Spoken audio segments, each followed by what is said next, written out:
Aha, deməli Y variantı, B variantı, A variantı, D variantı müxtəlif cavablarımız vardı. Bu ola bilər ki, dediyim kimi ehtimal fikri biraz tələbələrimiz üçün hər zaman qəliz olur. Şimdi başlayalım izah eləməyə.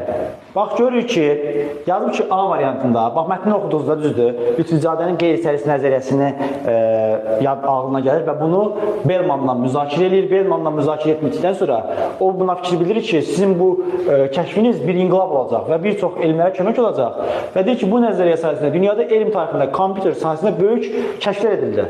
Deməli, mətnimiz bundan danışılır.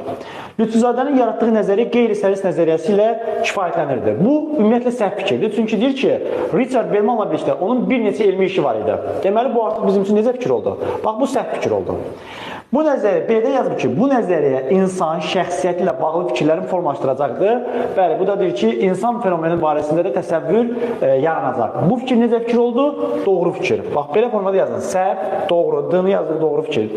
C variantı yazılır ki, Lütfi Ələsgərzadənin Richard Bellman əvvəlcədən tanışlığı var idi. Bu da deyir ki, onların birlikdə bir neçə elmi işi vardı. Yəni, bir neçə bir yerdə elmi işi varsa, bu adamlar bir-birini tanıyırlar. Yəni, münasibətləri vardı, bir yerdə bir işlər görürlər. Doğru fikirdir. Sonra deyir ki, Lütfüzadə Bellmanın fikrinə önəm verdiyi üçün hər zaman onunla məsləhətləşirdi. Bizim Lütfüzadənin Bellmanın fikrinə önəm verdiyini görmüşük. Bu məsələdə onunla məsləhətləşdiyini də görmüşük. Amma bütün məsələlərdə onunla məsləhətləşirdi. Nə iş görsə, nə elmi iş görsə, Bellmanla məsləhətləşirdi.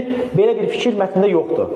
Onun nə səhvliyi, nə düzlüyü barədə biz heç bir fikir verənməliyik. Həmişə məsləhətləşirdi, yoxsa həmişə məsləhətləşmirdi. Deməli, bu artıq bizim üçün necə fikir oldu? Bu oldu artıq ehtimal fikir oldu. Deməli, cavabımız olsa D variantıdır. Cavabımız D variantıdır. Y variantında hər ehtimal sizə izahlayayım. Bu nəzəriyyə ilə elmdə bir çox yeniliklər və dəyişikliklər baş verdi. Bu daha da dünyada elm tarixində, kompüter sahəsində böyük kəşflər edildi. Ona görə Y variantında fikir də doğru fikirdir. Deməli, C ilə Y-dəki fikirlər doğru. Daha doğrusu B, C, Y-dəki fikirlər doğru.